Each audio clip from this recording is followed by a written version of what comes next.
Hi. So today's video, we are going to go through, if you are fat, do you know why?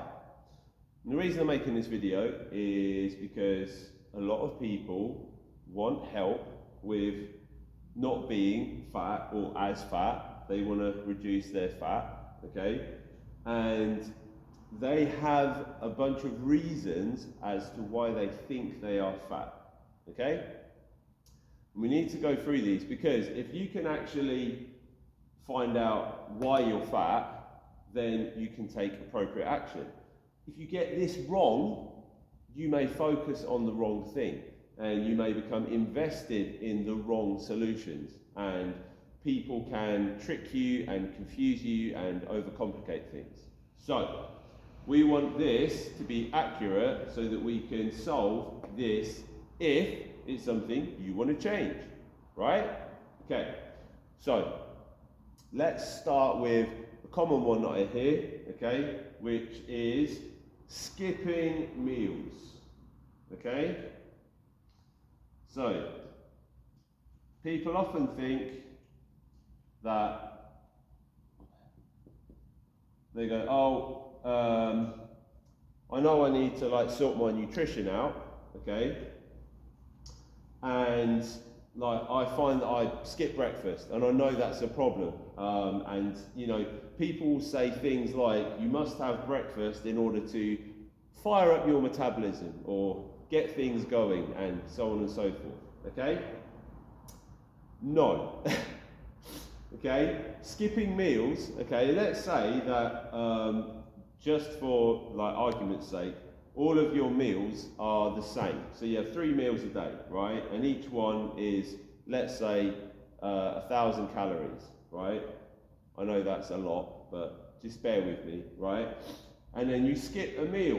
So you're only having 2 meals a day, right? And each of those is 1,000 calories. All you've done is reduce your calories, right? Which actually means that if you reduce your calories because you're skipping meals, you will lose weight and you will probably lose fat, okay?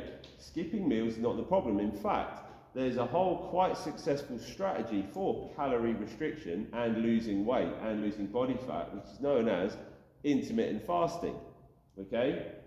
So intermittent fasting is just basically where people have windows where they don't eat, right? Sometimes it's hours, sometimes it's days, right? And people don't gain weight by skipping meals, okay? Now, the reason why skipping meals may cause you to gain weight is actually because, say you skip breakfast and then you're ravenously hungry, okay? And you end up eating more calories because you skipped a meal, right? And so you binge more, you eat more. That is totally a thing. But it's not because you skipped a meal, it's because you ate more overall. Okay? So skipping meals per se isn't the thing that makes you fat. The mechanism is that you may have ended up becoming more hungry, right? And therefore eating more. So intermittent fasting is a quite a good way to actually reduce your calories if it causes calories to be reduced. If you skip a meal and your calories go up, you will gain weight. Okay? So skipping meals is not, okay, a thing, right, for making you fat, okay? So what's next? Good one, right. Inactivity, okay? Inactivity, okay, lack of exercise, sedentary behavior, okay? Does inactivity make you fat? Okay? Now, this is a common one where people are like, I know I need to exercise more. It's part of that whole not very helpful advice that people give when they say, in order to lose weight, you need to eat less and move more, right? Now, while that's sort of correct, it's not very helpful, but the move more bit, moving more, exercise, fitness, and all that sort of stuff is its own thing, okay? Inactivity does not cause weight gain. It's not possible because inactivity in of itself does not cause energy balance to change, okay? It's just a zero state in of itself, okay? So that can't possibly cause weight gain, okay? For example, if people are in a coma, they don't magically gain weight, okay? In fact, people in comas are actually the easiest people to regulate their body weight because they're in a coma. They cannot control their eating. Someone else has to. So it's regulated, you know, with intravenous calories and all that sort of stuff. And so their body weight is very easily controlled because the thing that makes you fat is calories, right? Inactivity is just a zero balance of calories. Another aspect to this is that exercise itself doesn't actually burn as many calories as people think it does, okay? So when you like look on your watch, you know, your wearable fitness technology, right, and it says, well done, you just burnt 1,000 calories doing your little trot around the back garden. No, you didn't. I don't know why, honestly, it's painful. So for one thing, the actual amount of calories burnt during exercise is relatively low, okay? Because think about this from an activity point of view of like if we were hunting for our food and we burnt all our calories before we got to our food, and then we just go, oh, I've got no energy left, I can't catch the food, die, okay? No, it doesn't work like that, right? And another aspect is that oftentimes rigorous activity comes as a stressor, okay? So the body will actually draw calories from other systems rather than from your tissue. So it might draw calories from your digestive system, your immune system, your brain. All these things take calories to function and exist. And when you exercise can be seen as quite a stressful thing. So the body's like, emergency, divert calories from other systems to exercise. So say like you eat something that's 400 calories and then you think, right, I'm just going to burn this off with 400 calories of exercise. No, it doesn't work like that because your body's not burning 400 calories of tissue with exercise. It's burning 400 calories. Some of it might come from tissue. None of it might come from tissue. That's hard to tell. But honestly, exercise is not for weight loss. Okay, exercise is for health, physical health, for performance, for mental health, for changing your mood, for changing your body composition, what your body is made of. When you exercise, you will have more muscle. You will feel better, your shape will be different, like everything improves with exercise. So you definitely, I'm not saying don't exercise if you're worried about being like losing weight. You should exercise because exercise helps your mood, and more than likely, one of the reasons that you may have trouble with excess calories is because of emotional eating. And exercise helps your emotions generally stabilize, better well-being, so on and so forth. But inactivity itself does not cause you to be fat, okay? So, there we go. Right, so what's next? Oh, metabolism. Oh, this is a good one. Metabolism, okay? So, something that gets quoted an awful lot. Well, not even quoted, just cited really, right? Oh, my metabolism is what makes me gain weight. Other things that people say related to like things like skipping meals. Oh, your metabolism needs to be kick-started. Oh, your metabolism slows down, so on and so forth. Okay, so first of all, what are we even talking about here? Metabolism in this point here is we're talking about the basic amount of energy that your body needs to exist. If you needed to kick-start your metabolism, say in the morning with food, right, you would actually be dead, okay? Your metabolism is on all the time, okay, until you are dead, right? And then once you're dead, now your metabolism is off, okay? So the whole idea of needing to kickstart your metabolism is no. That's Frankenstein type stuff, okay? Your metabolism is just on, okay? Now, your digestive system does burn some calories, right? Okay, great. But that doesn't mean your metabolism's off because just existing, you existing is the biggest contributor to your metabolism, okay? Now, here's the thing. Energy and mass, okay, are directly related. What does that mean? So it means that basically the more mass an object has, the more energy it requires, okay? So your metabolism, one of the things that is directly proportionally related to your metabolism is how big you are, okay? So the bigger you are, the higher, or as it's known, the faster your metabolism. What? That doesn't make any sense. Well, actually, yes it does, because what you're thinking of is maybe potentially people that are bigger may move slower. You know, people that are smaller are less heavy and less bound by gravity and may find it, I don't know. But your actual energy requirements are directly related to the size of you, to your mass, okay? Regardless of what that mass is, whether it's muscle, whether it's fat, whether it's whatever, okay? The heavier you are, the faster your metabolism. So the whole aspect of, oh, my metabolism is slow, that's why I'm fat, is actually no. If you've got excess tissue, okay, your metabolism is actually faster. And this is one of the things that occurs, that when you reduce your calories, okay, when you reduce your calories, your body weight goes down. But when your body weight goes down, your metabolism goes down with it, okay? And because your metabolism goes down, eventually you'll get to a point where after you've reduced your calories, your metabolism will actually get to the point of what you reduced your calories to. And then your body weight plateaus. So say like you're on 3,000 calories and you want to lose weight, and you correctly reduce your calories to say 2,500. It's a drop of 500 calories. That deficit will create weight loss because your metabolism, right, needs 3,000 calories to keep your body weight where it is. So you drop 500 calories, your body weight drops down, and your metabolism, because it's linked to your body weight, goes down as well, until eventually it gets to 2,500 calories worth of body weight, and then it plateaus. And so in order for you to see further weight loss, you would need to reduce your calories once more. And that's it really.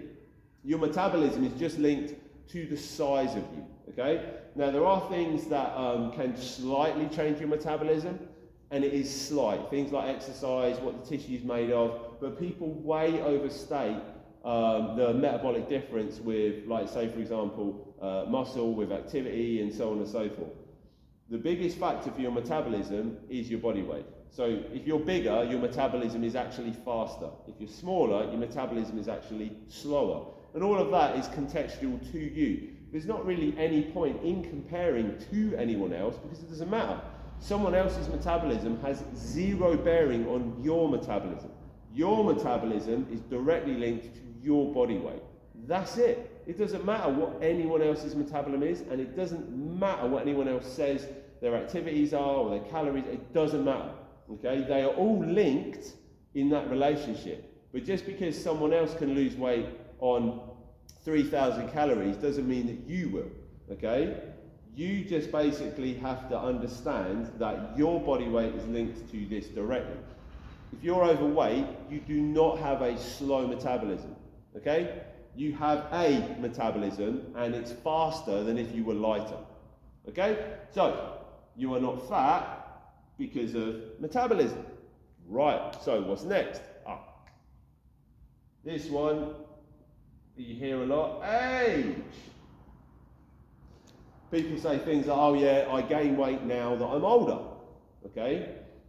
Again, if we think about this just a little bit critically, it would be the case that all old people would be heavier. All of them. Because if it was age, right, then as you get older, you just get bigger and bigger and bigger and bigger and bigger, okay? But that doesn't happen. So it can't be age. Generally what's happening is that as people get older, they are less active, right, which can have an effect, a small effect on metabolism. And over enough years, that can add up. But also, as people get older, they just may generally eat more. You know, they become more comfortable in their lives, they learn about more foods that they like and eat them, you know. With all of this sort of stuff, okay, we have to keep going back to the fact that the single biggest factor for your body weight is going to be your calories, right? So the age thing doesn't hold up as a reason, okay? If it's a reason why you are like eating more calories, then okay, age is an indirect thing. But that's not a direct causation. You don't just automatically become fat because you get old. There are lots of people that are older that like haven't gained any excess body weight at all, okay? So it's not age, okay? Let's rule that one out. Right, so what we got next? Oh yeah. This one, it's a bit of a Cartman one, isn't it? The skeleton. So some people will say that, you know, or think, or like have it proposed or whatever, that it could be their skeleton. No, okay? Like Cartman from South Park, I'm not fat, I'm big boned, right? It's not your skeleton, okay? Skeletons just basically determine like height and things like width of things like clavicle and hips and feet size and stuff like that. But all of the tissue that goes on top of it, okay, is different stuff. So, you know, it's not your skeleton, okay? What else have we got? Oh, yes. Genetics, okay? This is always one that causes controversy, okay? Because people do these kind of tests, don't they, where they go, oh yeah, according to like my genetic markers, I've got this predisposition towards like adipose tissue or this or so on and so forth, right? And the genetics aspect of it is really interesting, because if the genetics, if the genetic outliers, okay, were a thing, when there is a general situation where everybody is under the same condition, so for example, like a huge drought or famine that goes on for years, or like basically horrific situations that happen to huge swathes of humanity, there would be genetic outliers, okay? People that were like just randomly fat, okay, in the middle of like a bunch of people that are starving. But as far as we can tell, that never happens, okay? Where these genetic predispositions kick in, right, is there is massive genetic difference between people, okay? A lot of these genetic predispositions will be things towards appetite, you know, like if you have more muscle mass, then you may find it easier to look leaner, which is where you have like, people talk about the types. So you have things like the mesomorph, the ectomorph, and the endomorph, right? But those types, they're not really a thing either. If you want some fun, because I can't be bothered to talk about it, go into like how these things, I think it was in the 1950s when they came up with those Samoa types, right? And have a look at how those things came about, and you'll see, oh, it's nonsense. They just looked at a bunch of people, right? The aspects of genetics is more along the lines of, do you have more of a predisposition towards certain hormones? Like, for example, are you more sensitive to hunger hormone? Are you more sensitive or resistant to being full up? Like leptin resistance, okay? So leptin, the hormone that tells you that you're full, if you're leptin resistant, then you may get less of a signal to stop eating, that you're full, and you'll keep on eating. And if you keep on eating, then you're gonna like increase in weight, right? So the whole aspect of like genetics is more like, are you more likely to be hungry, okay? But that doesn't mean that the calories are there. Your genetics don't invent energy, okay? So while your genetics may be one thing, they still require the building blocks to go in here in order to create this, okay? Your genetics cannot invent tissue out of thin air. So even if you're someone who is born naturally with like predisposition towards large, fast twitch muscle fibers, you would still need the requisite calories in order for your muscles to grow to be the biggest that they could be naturally. If you don't feed them, your genetics aren't going to make you look like a buff bodybuilder without the calories, okay? Someone whose genetics are leaning towards being very muscular without the calories will still just be really, really, really skinny. And this is the thing. Your genetics can factor in with a little bit, or actually a lot, with what you can look like with a certain amount of other factors coming on board, like training, diet, and all that sort of stuff. But it still requires those other things for it to really show, okay? So the whole thing, again, like ectomorph, endomorph, mesomorph, like so much of that can literally just be factored in and created through the external factors, through training, through exercise, through your diet.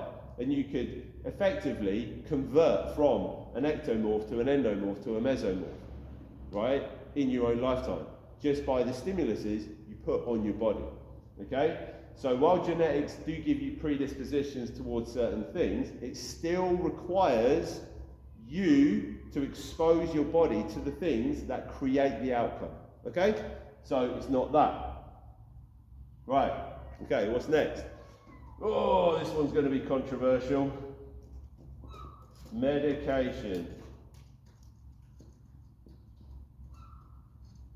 Okay? So again, this is a huge one that I hear a lot. People go, oh, you know, I've packed on loads of weight because of the medication that I'm on. And funnily enough, a lot of medication does say on the labels can cause weight gain. Okay?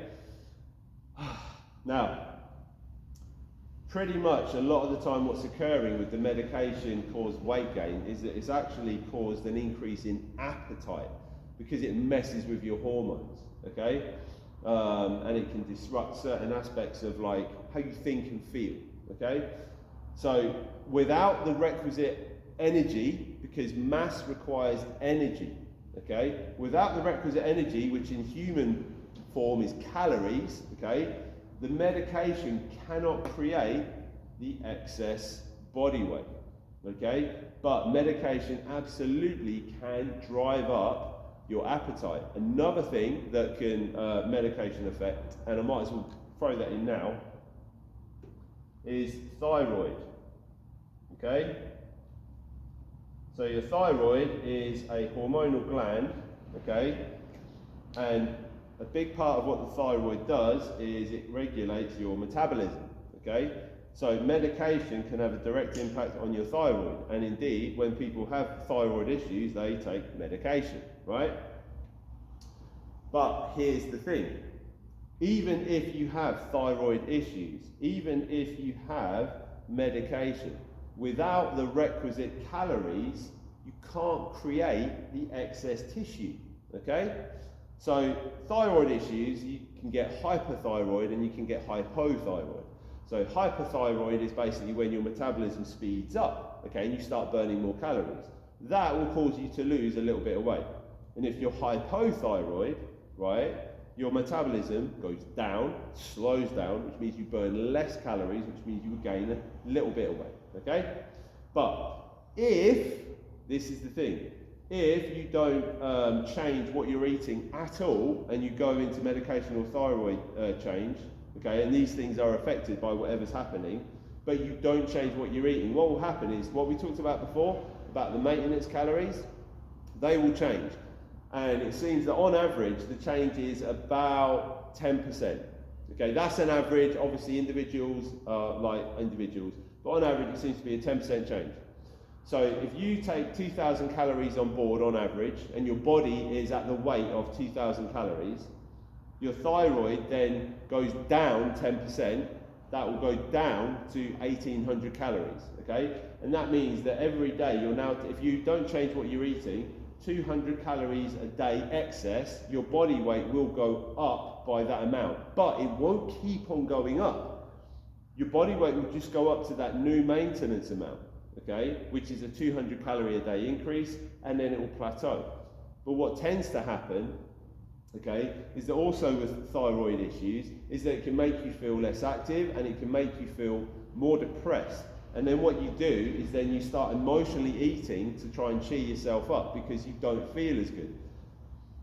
That's a horrible vicious cycle, right? And like, it's not good. And then what that does is those extra calories make you more fat, you feel less like being active, you feel more emotionally disturbed, like you want to, like, you know, get more good feelings from food, and the vicious cycle goes on.